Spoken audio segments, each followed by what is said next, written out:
las estrellas. Gracias, Padre, por darme una vida nueva. Gracias por tu palabra que alimenta mi alma y mi corazón. Quiero darte gracias por tu misericordia. Gracias porque tuya es la gloria. Gracias por tantas bendiciones. Gracias por todas las canciones que canto. Siempre pensando en ti. Quiero darte gracias por tu misericordia. Gracias porque tuya es la gloria. Gracias por tantas bendiciones. Gracias por todas las canciones que canto. Siempre pensando en ti. Gracias, Padre, por sacarme de una vida negra. Gracias, Padre, porque ahora mi vida está llena. Llena de tu palabra y de tu gracia tan grande que produce amor. Quiero darte gracias por tu misericordia. Gracias porque tuya es la gloria. Gracias por tantas bendiciones. Gracias por todas las canciones que canto. Siempre pensando en ti. Quiero darte gracias por tu misericordia. Gracias porque tuya es la gloria. Gracias por tantas bendiciones. Gracias por todas las canciones que hago. Siempre pensando en ti.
cuesta dinero, sin ningún ánimo de lucro, solo aquel que no acepta sobornos, que al frente tenga al inocente, y el que actúa así no caerá jamás. El Señor puede habitar en tu santuario y puede vivir en tu santo monte. El Señor puede habitar en tu santuario y puede vivir en tu santo monte. Y el que actúa así no caerá jamás.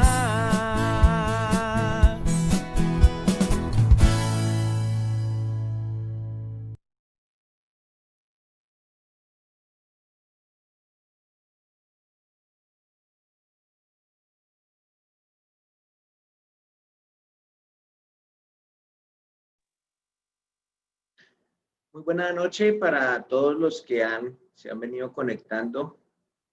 Buenas noches para Wilson Torres, Gustavo Mora, para mi esposa Laura, que está allá en Villavicencio. Buenas noches ya para Lucky Cano, que está en Guatemala, aunque creo que allá todavía son tardes, ya todavía está temprano. Pero bueno, muy buena tarde-noche entonces. En Facebook, muy buena tarde-noche para María Domingo, para Gilberto Hernán Londoño, muy buena tarde. Para Mercedes Pardo, también muy buena tarde también o noche ya. Para Liliana Zapata, buenas noches, gracias a los hermanos que participan hoy, especialmente a Carlos. Gracias Liliana. No, a todos ustedes bienvenidos.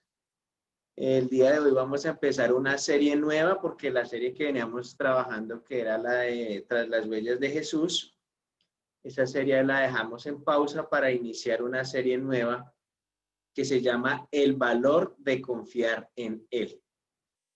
Cassandra Salomé Figueroa, muy buena noche, tarde también porque ella vive en Tequila, México. Entonces, allá creo que son las 5:30, todavía está temprano. Muy bienvenida, Cassandra. Della, muy buena noche, Della. No sé, tú sí no sé dónde estás, si estás en Silvania o dónde te encuentras ahorita, en qué parte del mundo. Pero bienvenida, Della. A todos ustedes, muchísimas gracias por acompañarnos en este día. Gracias por este tiempo que se toman ustedes de conectarse. Le doy la bienvenida a Sandra Álvarez, porque creo que John Álvaro está de viaje, entonces la que debe estar conectada ahí es Sandra. Muy buena tarde, Sandra. Sandra está en Cumaral, Meta. Bueno, muchachos, vamos a iniciar con una oración. Nejiret Palacios. Nejiret está en Acacias. Nejiret está en Acacias. Muy buena tarde, noche, Nejiret, bienvenida. Bueno, pues voy a iniciar con una oración y vamos a arrancar con nuestro estudio del primer capítulo de Pedro. A ver hasta dónde logramos avanzar, porque aunque es un capítulo corto, es como voy a dar una introducción a este estudio que vamos a hacer, a esta serie de El valor de confiar en Él. Entonces puede ser que no alcanzamos a ver mucho del capítulo 1, pero bueno, vamos a iniciar con una oración. Cariñoso Señor, Dios, Rey, Santo Padre que estás en los cielos, que reinas, Señor, y gobiernas por los siglos de los siglos. Muy buena noche, Padre mío. Gracias te doy, Padre, por este día, Dios, por tu compañía, tu guía, tu dirección, Santísimo Rey. Gracias por estar al lado de cada uno de nosotros, Padre, por ir guiando nuestros pasos, Señor, y conduciéndonos hacia tu verdad, Señor, conduciéndonos hacia la salvación, Padre mío. Y pues te voy a rogar, Señor, en esta tarde noche ya que por favor, por medio de tu Espíritu, Señor, tomes control de mí, Padre mío, que las palabras que salgan de mi boca sean guiadas y dirigidas por ti, Señor. Que tú, Santísimo Rey, seas quien hable a través de mí, Padre Santísimo, y me des mucho entendimiento, conocimiento, discernimiento, sabiduría, Dios, para hablar de ti, Dios, para hablar de tu verdad, Padre mío. Te ruego por el corazón de cada una de las personas que están del otro lado, que por favor los bendigas, Dios, les des también mucho entendimiento, Dios, mucha sabiduría para comprender, Dios, que abra su corazón, Santísimo Rey, y podamos ir aprendiendo mucho de las cartas de Pedro, Santísimo Señor. Entonces, guíanos, Padre mío. Te ruego por las personas que se vayan conectando, por favor, las bendigas, Dios, y que podamos disfrutar de este estudio, Dios. Te oro y agradezco en el amado nombre de Cristo Jesús. Amén. Bueno, listo pues. ¿Quién más se habrá conectado? Bueno, creo que por ahora nadie más. O no puedo ver a nadie más. Dejé como coanfitriones a mi esposa Laura y a Lucky por si llegan a entrar personas para que estén por ahí muy pendientes. Bueno, vamos a primera carta de Pedro, capítulo 1, versículo 1.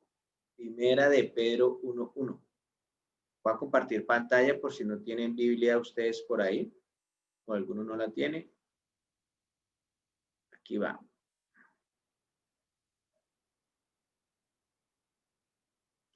Bueno, aquí estamos en Primera de Pedro, capítulo 1, versículo 1. Voy a leer aquí una Reina Valera contemporánea. Una Reina Valera contemporánea. Dice así, Primera de Pedro 1:1. Yo, Pedro, apóstol de Jesucristo, saludo a los que se hallan expatriados y dispersos en el Ponto, Galacia, Capadocia, Asia y Bitinia, y que fueron elegidos según el propósito de Dios Padre y mediante la santificación del Espíritu, para obedecer a Jesucristo y ser limpiados con su sangre, que la gracia y la paz les sean multiplicadas. Versículo 3. Bendito sea el Dios y Padre nuestro Señor Jesucristo, que por su gran misericordia y mediante la resurrección de Jesucristo nos ha hecho nacer de nuevo a una esperanza viva, para que recibamos una herencia incorruptible, incontaminada e imperecedera.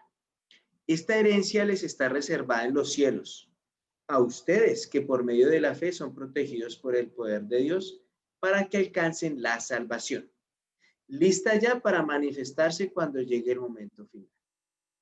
Versículo 6. Esto les causa gran regocijo, aun cuando les sea necesario soportar por algún tiempo diversas pruebas y aflicciones. Versículo 7. Pero cuando la fe de ustedes sea puesta a prueba, como el oro, habrá de manifestarse en alabanza, gloria y honra el día que Jesucristo se revele. El oro es perecedero y sin embargo se prueba en el fuego, y la fe de ustedes es mucho más preciosa que el oro. Versículo 8. Ustedes aman a Jesucristo sin haberlo visto y creen en él aunque ahora no lo ven, y se alegran con gozo inefable y glorioso, porque están alcanzando la meta de su fe, que es la salvación. Versículo 10. Los profetas que hablaron de la gracia destinada a ustedes estudiaron e investigaron con detalle todo acerca de esta salvación. Ellos querían determinar a quién y a qué momento se refería el Espíritu de Cristo que estaba en ellos, cuando anunciaba de antemano los sufrimientos de Cristo y las glorias que les seguirían. Versículo 12. Dios les hizo saber que su tarea era para ellos mismos, Dios les hizo saber que su tarea no era para ellos mismos, sino para nosotros, y que solo administraban lo que a ustedes ahora les anuncian aquellos que les han predicado el Evangelio por el Espíritu Santo enviado del cielo. Estas son cosas que aún los ángeles quisieran contemplar. Versículo 13. Por lo tanto, preparen su mente para la acción. Estén atentos. Impongan toda su esperanza en la gracia que recibirán cuando Jesucristo sea manifestado. Versículo 14. Pórtense como hijos obedientes y no sigan los dictados de sus anteriores malos deseos, de cuando vivían en la ignorancia. Al contrario, vivan una vida completamente santa porque santo es aquel que los ha llamado. Versículo 16. Escrito está, sean santos porque yo soy santo. Si ustedes llaman Padre a aquel que al juzgar se fija en lo que se ha hecho y no en quién lo hizo, vivan el resto de sus vidas en el temor de Dios. Versículo 18.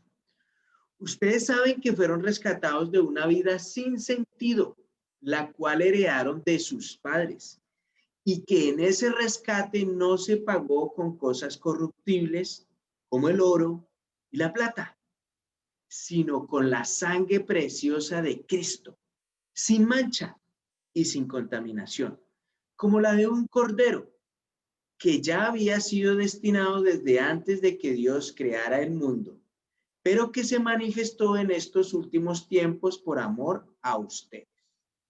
Versículo 21.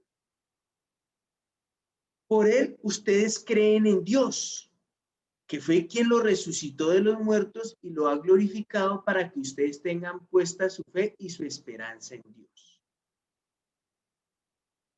Y ahora, ya que se han purificado mediante su obediencia a la verdad para amar sinceramente a sus hermanos, ámense los unos a los otros de todo corazón, pues ustedes han nacido de nuevo, y no de una simiente perecedera, sino de una simiente imperecedera, por la palabra de Dios que vive y permanece para siempre. Versículo 24. Porque todo hombre es como la hierba, y toda su gloria es como una flor. La hierba se seca y la flor se marchita, pero la palabra del Señor permanece para siempre. Y estas son las buenas noticias que se les han anunciado.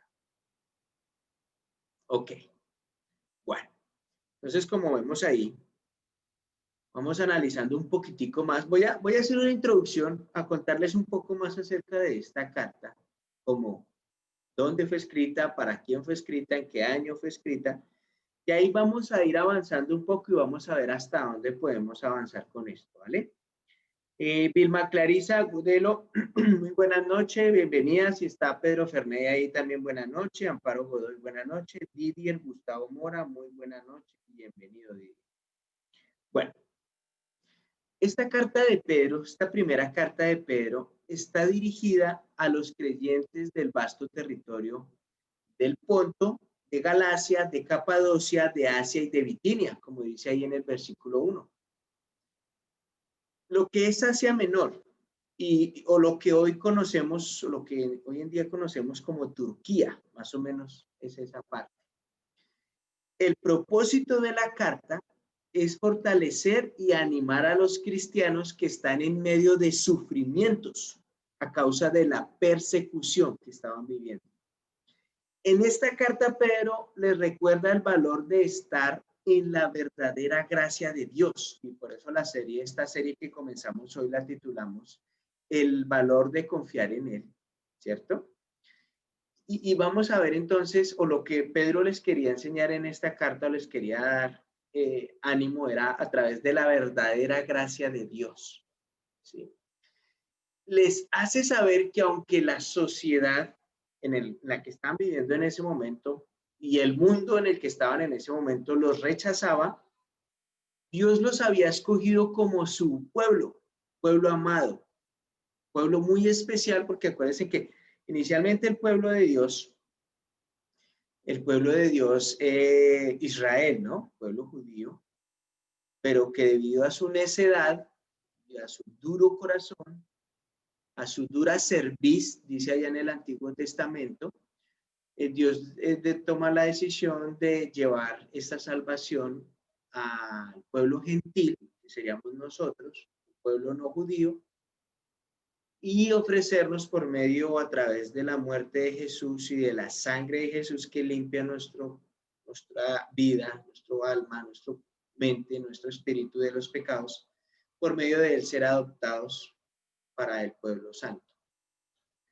Bueno, entonces dice ahí que entonces es un pueblo amado y que Jesucristo mismo sufrió a causa de ese camino. Es lo primero que les va a mostrar ahí Pedro, es que, bueno, Jesucristo mismo sufrió a causa de ese camino, pero que Jesús fue defendido, fue exaltado por Dios. Eso es algo que se ve a través de los 5 capítulos que tiene Primera de Pedro, que es una carta no es muy corta, pero es corta, porque hay cartas más cortas, está la de Santiago, está la de Judas, son muy cortas. Pero bueno, esta tiene 5 capítulos que vamos a ver a través de esta serie, más la segunda carta. Esta carta fue escrita aproximadamente a mediados de la década de los años 60, después de Cristo. Hablo de los años 60, no de los años 1960, sino de los años 60, más o menos como en el año 64. Al parecer fue escrita en Roma, donde Pedro ejerció la última etapa de su ministerio. Pedro la ejerció en Roma, porque, bueno, para los que han estudiado un poco esto, Pedro empezó a seguir como los pasos de Pablo, ¿no? Por donde iba Pablo, detrás iba Pedro, ¿cierto?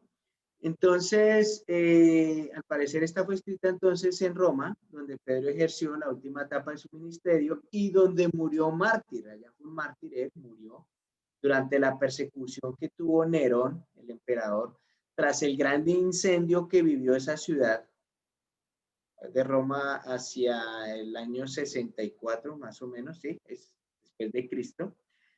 Y parece ser que Marcos fue el intérprete de Pedro durante el tiempo que estuvo en Roma. Y también parece ser que Marcos fue quien transcribió estos discursos de Pedro. ¿Ok?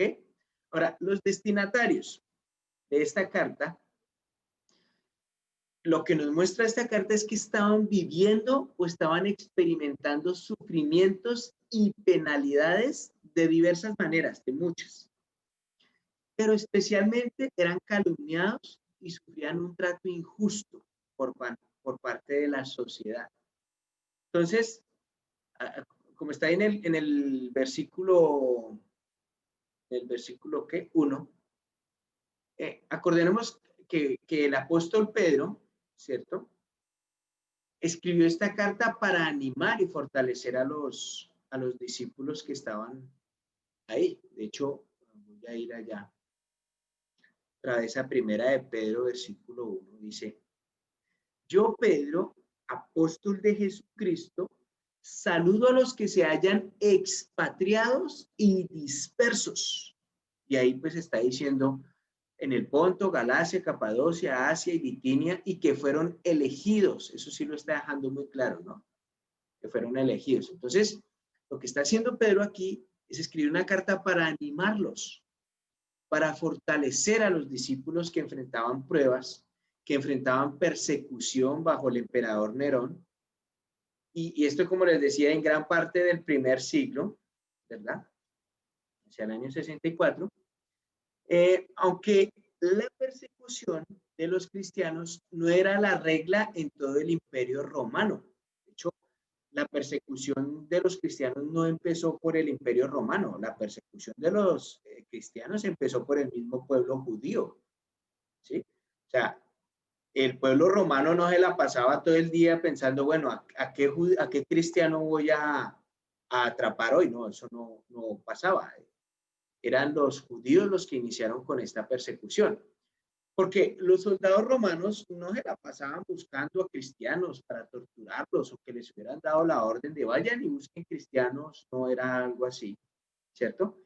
Pero los cristianos, sin embargo, podían esperar una persecución social, ¿sí?, de la sociedad, también persecución económica, donde les quitaban recursos, Y generalmente estas persecuciones venían de tres fuentes, ¿cierto? La primera fuente eran los mismos judíos, los judíos quienes fueron los que empezaron con esta persecución, los judíos. Segundo, eran los propios familiares de los cristianos, por medio de ellos también tenían persecución. Y ya por último, tenían persecución de los romanos, pero ya les voy a explicar un poco por qué. Porque la persecución ya se extendía ahí sí ya a los romanos. Entonces, estos creyentes serían mal entendidos, serían mal comprendidos, ¿cierto? Ya, perdona, paro algo acá.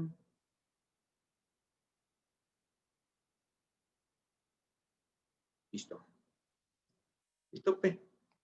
Entonces, estos creyentes serían mal entendidos, serían mal comprendidos aún por sus propias familias. Algunos serían hostigados, otros serían torturados, incluso algunos serían condenados a muerte, y eso está ya en Hechos capítulo 7 más o menos, que me parece que es donde hablan de la muerte de Esteban. Entonces, algunos eran muertos a pedradas, ¿cierto? Pero legalmente, ante los romanos, el cristianismo era permitido. O sea, legalmente, el cristianismo era permitido, ya que muchos romanos pensaban que los cristianos eran una secta judía, pues porque venían de ahí de los judíos, muchos cristianos eran judíos, y como la religión judía era legal, porque algo que pasaba con el Imperio Romano es que los romanos atacaban y adoptaban muchas costumbres, en algunas ocasiones adoptaban las costumbres religiosas de eso, pero también permitían. Algo pasó. ¿Alguien está compartiendo pantalla? No sé quién fue, perdón.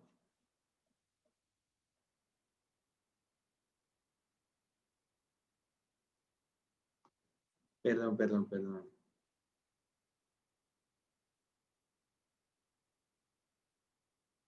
Algo le pasó aquí a esto.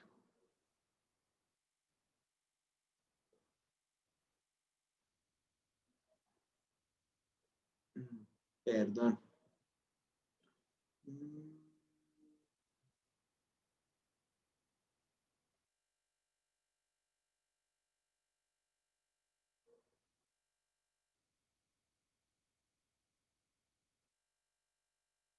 No puede ser, alguien se me metió a jugar un juego de ajedrez.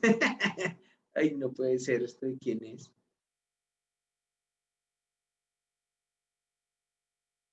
Perdón.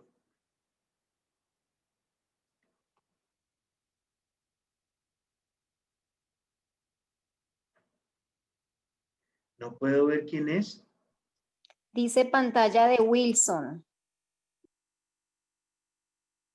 No, dice. Sí, Carlos, qué pena, es que le moví un botón y se metió ahí, no sé por qué. Ah, ok, espérate, entonces ya sé quién es. Entonces ya te la cuadro, todo bien.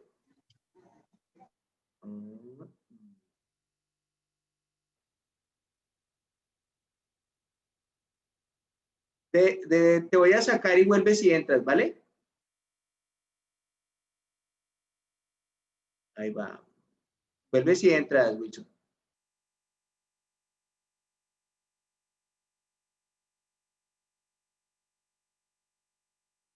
Listo. Ay, qué pena con Wilson. No logré encontrarse. Algo le pasó a él y se metió con... Perdón por la... ¿Por la qué? Por la interrupción. Bueno, entonces, ¿qué iba? Ah, bueno, entonces estaba diciéndoles que legalmente el cristianismo era permitido porque muchos romanos pensaban que los cristianos eran una secta judía. Y como la religión judía era legal, porque como les estaba diciendo, el Imperio Romano lo que hacía era que invadía y adoptaba algunas costumbres, pero permitía que las naciones a las cuales ellos invadían, permitían que esas naciones volvieran y tuvieran sus propias religiones o pudieran de alguna manera expresarse religiosamente como lo venían haciendo. Y pues los romanos tenían muchísimos dioses y permitía tener muchos dioses. Ahora, entonces, como la religión judía era legal, entonces se consideraba que el cristianismo también era legal, siempre y cuando los cristianos cumplieran con las leyes del imperio. Entonces aquí es donde empezaba el problema. Entonces, el cristianismo era legal y era permitido siempre y cuando el cristiano no se negara a adorar al emperador como Dios o a formar parte en el ejército o adoptar a ciertas tradiciones paganas del imperio. Entonces ahí ya empezaba el problema, porque entonces el cristiano, por agradar a Dios, no iba a adorar al emperador. El cristiano, por agradar a Dios, no iba a formar parte de un ejército, de una guerra que no le competía en ese momento. El cristiano, por agradar a Dios, no iba a adoptar ciertas tradiciones paganas del Imperio Romano, ¿sí? Y otra cosa que pasaba, por la cual también les hacían esa persecución, era porque si se formaban disturbios civiles, también por esos disturbios los juzgaban, aun cuando muchos de los disturbios ni siquiera los empezaban los cristianos. Lo que pasa es que esto del cristianismo es una cosa que a la sociedad y al mundo, sobre todo este mundo consumista en el que vivimos nosotros, no le agrada, porque hay cosas que van en contra de Dios. Por ejemplo, voy a poner un ejemplo acá y les voy a pedir el favor de que me acompañen hasta el libro de Hechos, Hechos de los Apóstoles, para que veamos un caso que ocurrió en Éfeso, por el cual los cristianos eran atacados y perseguidos y a veces juzgados, ¿cierto? Porque a gentes de los pueblos del Imperio Romano no les gustaban ciertas cosas y llevaban a los cristianos a los juzgados. Entonces vamos a ver en Hechos de los Apóstoles, en el capítulo 19, en el versículo 23, una situación que pasó en Éfeso. Hechos 19, 23. Bueno, Hechos 19, 23, yo voy a leer acá en una nueva Biblia de las Américas. Hechos 19, 23 dice: por aquel tiempo se produjo un alboroto no pequeño por motivo del camino. ¿De cuál camino? Pues del cristianismo. Versículo 24. Porque cierto platero quiere decir, o hablan acá de una persona que trabaja la plata, ¿cierto? Que hace joyas en plata o hace artículos en plata. Porque cierto platero que se llamaba Demetrio, que labraba templecillos de plata de Diana y producía no pocas ganancias a los artífices, reunió a estos junto con los obreros de oficios semejantes y dijo: compañeros, ustedes saben que nuestra prosperidad depende de este comercio. Va a ser un alto ahí. ¿Qué pasaba? Que había un hombre que hacía unos templos, unos templecillos del templo de la diosa Diana, y esto le producía muchas ganancias. Pero al parecer hubo un alboroto a causa del cristianismo con este señor que hacía estos templecillos. ¿Y qué hizo el hombre? Pues lo que hizo fue reunir a un grupo de obreros de oficios semejantes, ya los que hacían las medallitas, los que hacían las estatuitas de dioses, los dioses que tenían ellos eran muchísimos, no solo la diosa Diana, sino que tenían muchos otros. Entonces reunió a todos estos artífices que hacían todas esas medallitas y esas cositas y les dijo: compañeros, ustedes saben que nuestra prosperidad depende de este comercio. Al parecer era un buen negocio. El versículo 26 dice: pueden ver y oír que no solo en Éfeso, sino en casi toda Asia, este Pablo ha persuadido a una gran cantidad de gente y la ha apartado, diciendo que los dioses hechos con las manos no son dioses verdaderos. Pues las imágenes, ¿no? Versículo 27. Y no solo corremos el peligro de que nuestro oficio caiga en descrédito, sino también de que el templo de la gran diosa Diana se considere sin valor y que ella, a quien adora toda Asia y el mundo entero, sea despojado de su grandeza. Mire que yo leo esta parte Y me parece estar escuchando la situación que pasa hoy en día en el mundo, ¿no? Acerca de la idolatría y de los dioses que hay hoy en día. Que están hablando de una diosa Diana, ¿cierto? Y hoy en día en todo el mundo se venera a dioses y a santos. Y hay una diosa sobre todo que se venera mucho en unas tradiciones religiosas.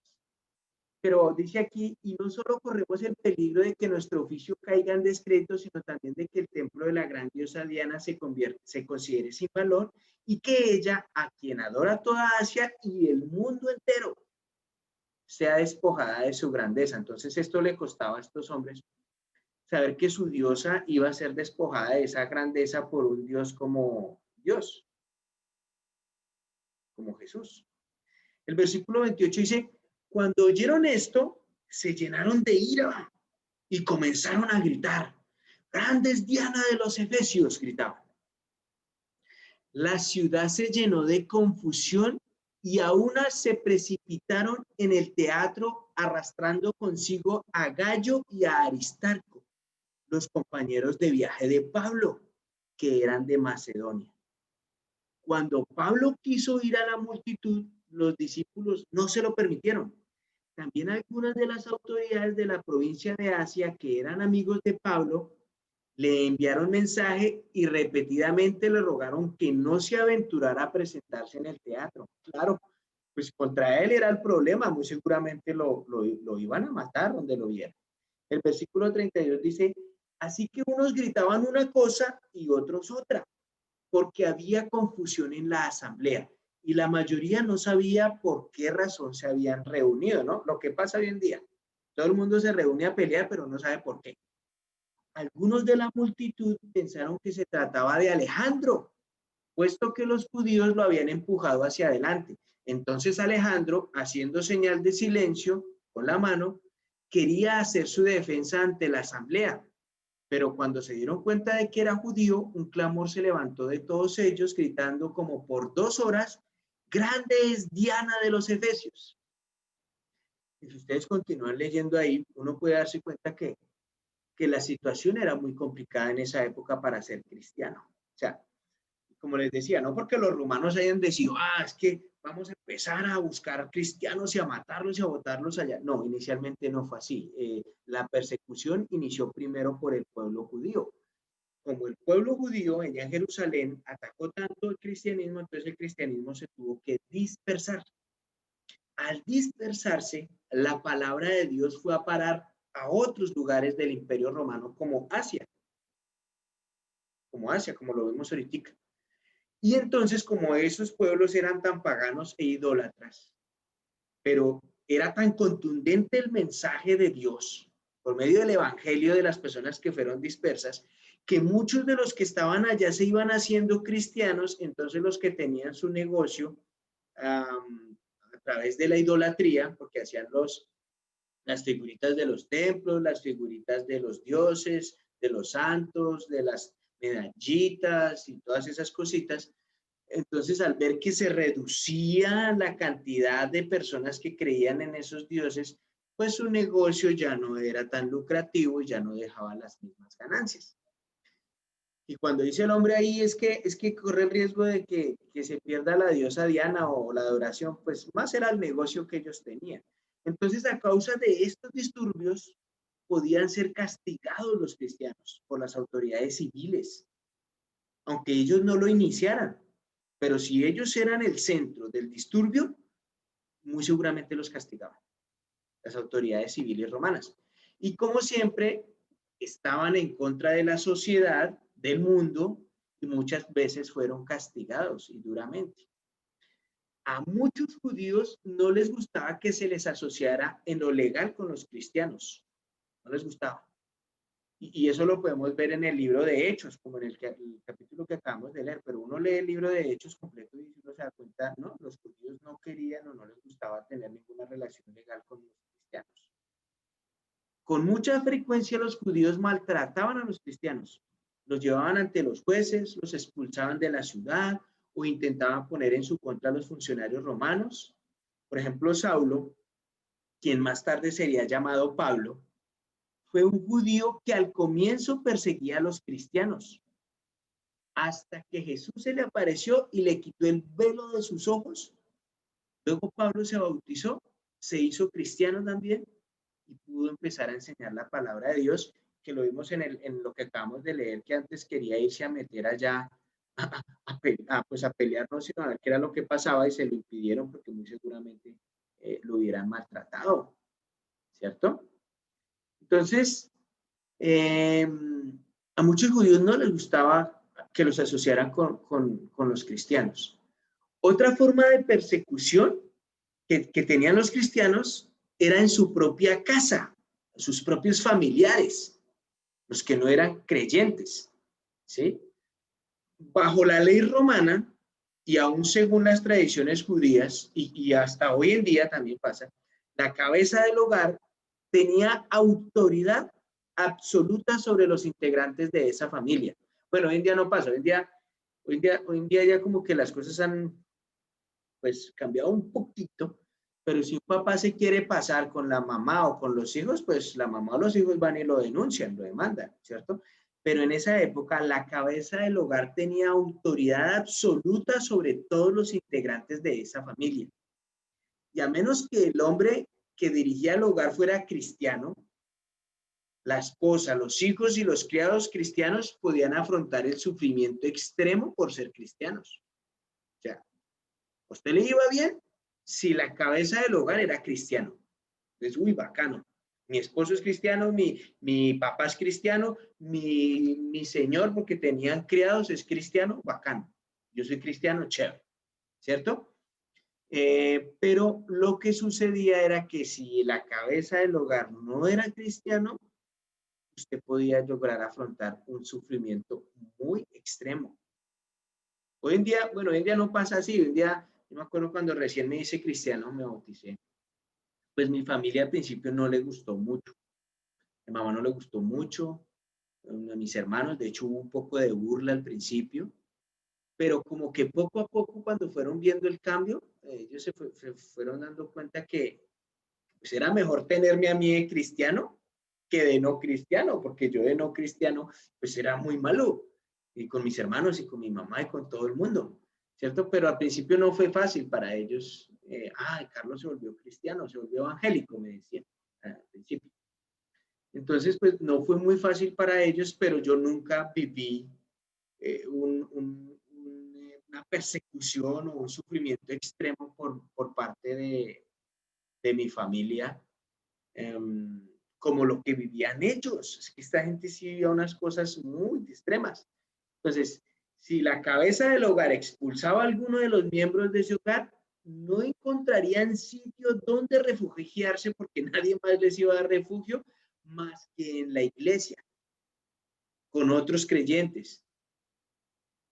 Si eran golpeados o ultrajados, ningún tribunal iba a defender sus derechos. Eso sí era algo muy claro para un cristiano.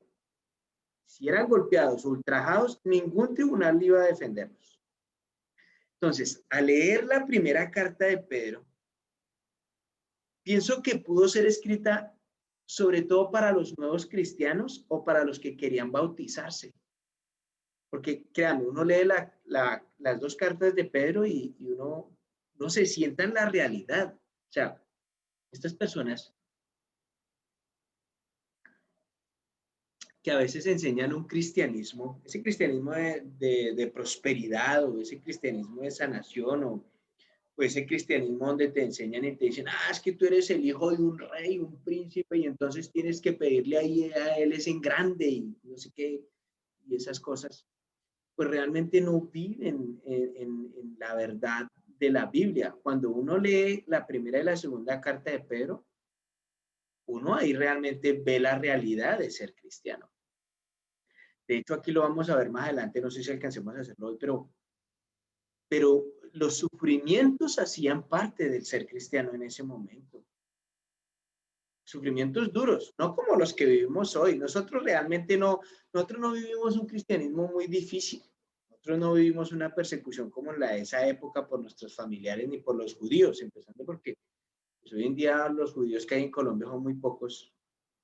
Entonces aquí ellos no se meten con uno porque pues están en nuestra nación.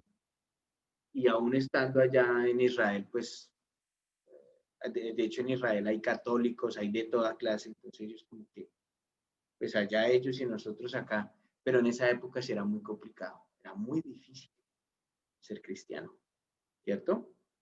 Entonces, a mi parecer, lo que yo logré analizar en este primer capítulo o leyendo las cartas de Pedro es que era más, yo creo, tal vez para los nuevos cristianos o para los que querían bautizarse, para que supieran en qué era que se iban a meter. Entonces, ¿y por qué lo digo? Porque es muy evidente las advertencias acerca de lo que tendrían que enfrentar. Eso lo ve uno a través de las cartas. Es muy evidente lo que tenían que enfrentar. Y por eso se requerían de palabras de aliento. Se requerían de palabras animantes por parte de Pedro para ayudarles a estos hombres a enfrentar esta experiencia de ser cristiano.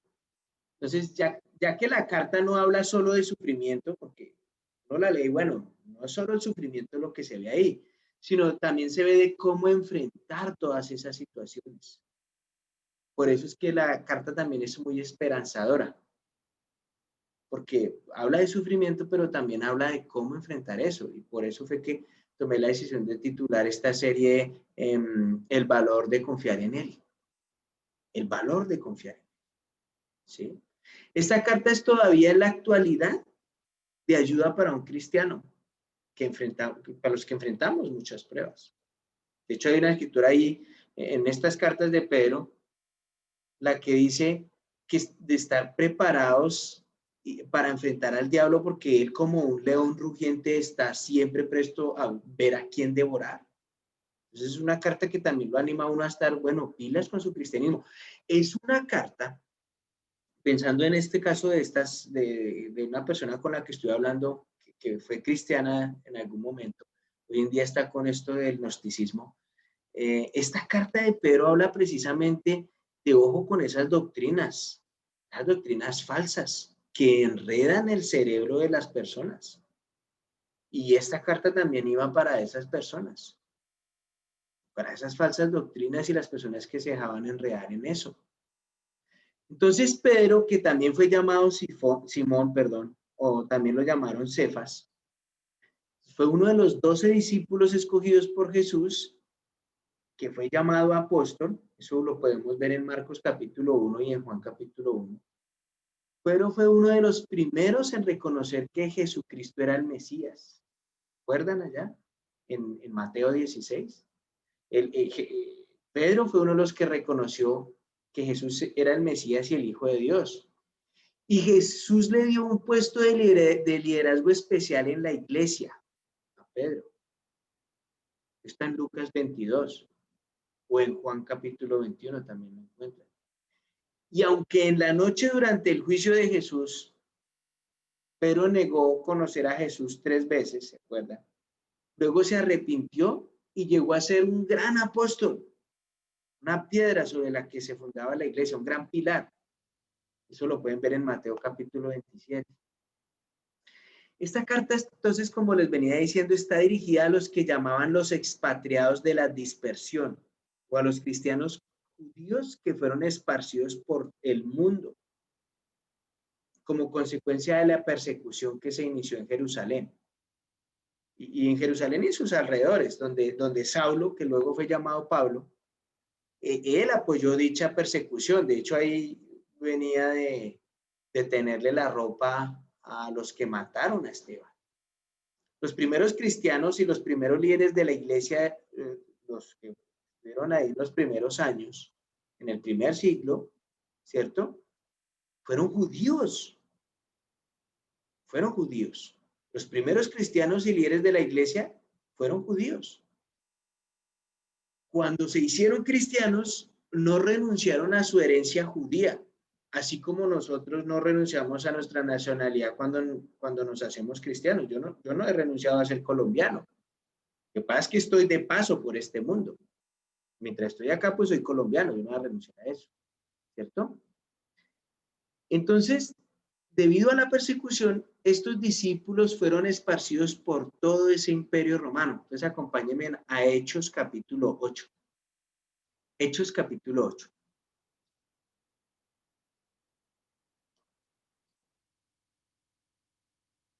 Hechos capítulo 8, versículo 1. Dice ahí, Saulo estuvo de acuerdo con la muerte de Esteban. Y ese día se desató una gran persecución contra la iglesia que estaba en Jerusalén. Y muchos se dispersaron por las tierras de Judea y de Samaria, menos 2 apóstoles. Y mientras que unos hombres piadosos levantaron a Esteban y lo enterraron y lloraron por él, mucho por él, Saulo hacía destrozos en la iglesia, entraba a las casas y arrastraba a hombres y mujeres y los llevaba a la cárcel. Mientras tanto, los que se habían dispersado iban por todas partes anunciando el evangelio. Entonces aquí podemos darnos cuenta en un judío que era lo que hacía. Entonces este judío, por lo menos Saulo, hacía destrozos en la iglesia cristiana. Entonces entraba en las casas, arrastraba a la gente, los hombres y mujeres, y los llevaba a la cárcel. Entonces mire que la persecución empezó por el pueblo judío, no por el pueblo romano. Mientras tanto, los que se habían dispersado iban por todas partes anunciando el evangelio. Entonces yo creo que en vez de que los judíos tal vez pensaron que con arrastrarlos y llevarlos a la cárcel el cristianismo se iba a menguar, y pues lo que hicieron fue todo lo contrario, porque al hacer esa persecución, esos cristianos tuvieron que irse, tuvieron que desterrarse, pero a donde ellos iban siendo la Biblia que leían los que los rodeaban. Entonces muchas personas se iban convirtiendo al cristianismo y el cristianismo iba creciendo por todo el imperio romano. Pero esta persecución no detuvo entonces la expansión del evangelio. Entonces, por el contrario, sirvió para que entrara por todos lados y más allá. Así que entre las iglesias a las que Pedro escribió, también se incluyó a cristianos que no eran judíos, a los gentiles, porque a medida que empezó a crecer y a extenderse, y ahí lo vimos ahí en esta de Hechos, donde este señor se puso a pelear porque ya no le estaban comprando las estatuillas del templo de Diana, porque en Éfeso, muchos en Éfeso empezaban a creer en el cristianismo, muchos ya no eran judíos, entonces empezó a crecer el cristianismo por fuera del judaísmo, por personas que no eran del pueblo judío. Ahora, Pedro animó a sus lectores mediante la firme declaración de que ellos habían sido escogidos por Dios. Eso es lo primero que empezamos a ver acá en el versículo 2.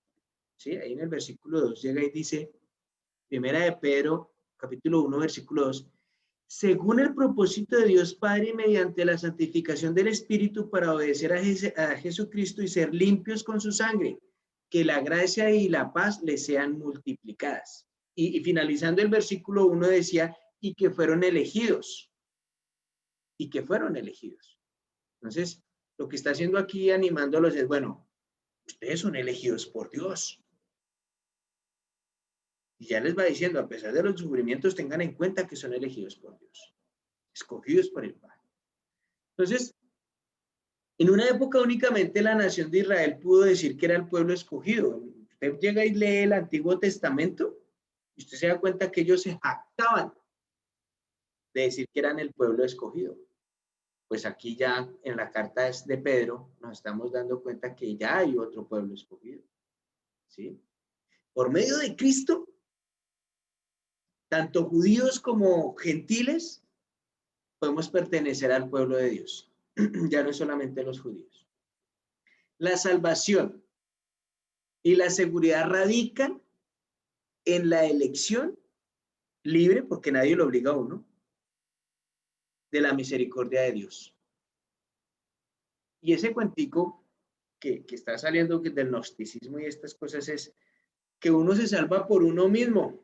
No, está muy mal. O sea, la Biblia no habla de eso.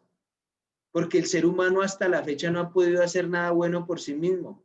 Nos cuesta trabajo a los seres humanos por nuestra humanidad hacer algo bueno. Nosotros somos buenos y hacemos cosas cuando buscamos agradar a Dios, cuando buscamos llegar a ser imagen y semejanza de Dios. Mientras eso no pase, simplemente somos unos humanos que vamos viviendo por vivir.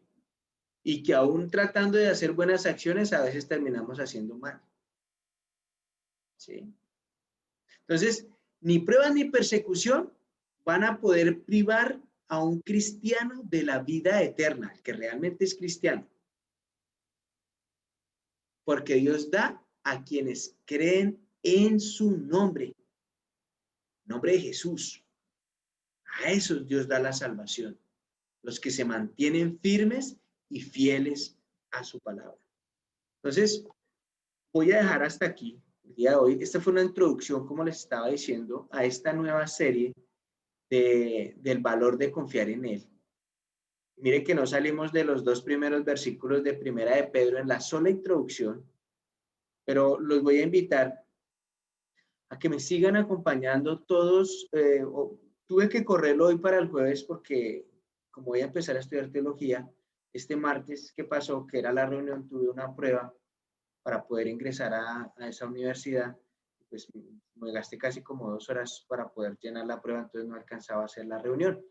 Pero a partir del próximo martes volvemos otra vez a nuestra reunión de familia los martes. O recuérdenlo, cuando no pueda los martes, la corro para los jueves, para que tengamos siempre esos 2 días, aunque oficialmente es el martes.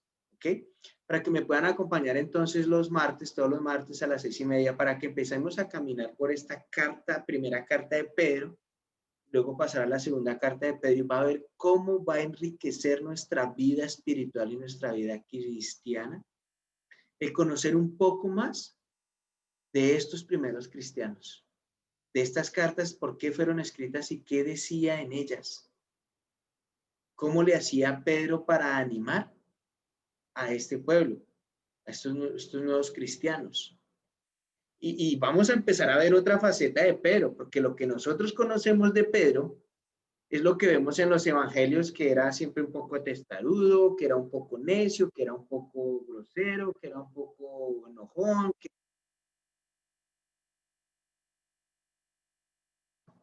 Pero aquí vamos a ver ya lo que Dios ha hecho en Pedro, cómo lo ha alimentado y cómo llegó a ser un hombre que motivaba a estos nuevos cristianos.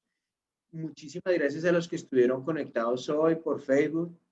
Quería también recordarles que este domingo tenemos a partir de las 9 de la mañana nuestro servicio dominical, 9 y 10 de la mañana, porque va a ser conjunto con Paraguay. Entonces, recordarles que nos vemos ahí por Zoom o por Facebook. ¿Ok?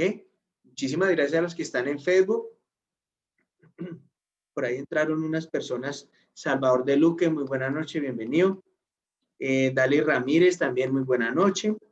Gilberto Londoño, buena noche. Bueno, Gilberto ya lo había saludado. Marlene Ruiz, muy buena noche. A todos ustedes, muchísimas gracias. Espero que, aunque fue una introducción lo que pudimos ver nomás hoy, podamos ir entendiendo de qué se trata esto de las cartas de Pedro. Voy a cerrar con una oración y damos por terminado. Padre mío, Señor Dios Rey, gracias por este tiempo, Padre Santísimo, aunque no pudimos ver sino los 2 primeros versículos de Primera de Pedro, Dios capítulo 1, pero fue muy interesante, Dios, irnos alimentando un poco con con lo que vivían los primeros cristianos, Señor. Nosotros la verdad que vivimos un cristianismo muy relajado, Señor. A veces pienso yo que creceríamos espiritualmente si tuviéramos que vivir estas cosas que vivían en estos discípulos, Señor, pero no, Padre mío, te voy a rogar que nos ayudes por medio de estos estudios de la Biblia a poder llegar a ser esos cristianos tan comprometidos y firmes sin tener que ir a vivir unas situaciones tan difíciles como las que ellos vivieron, Señor. O sea, que podamos entender, Dios, y podamos crecer espiritualmente con solo ver las situaciones que ellos vivieron, Dios, y no ser necios y tenerlas que vivir nosotros mismos para poder crecer espiritualmente, Señor.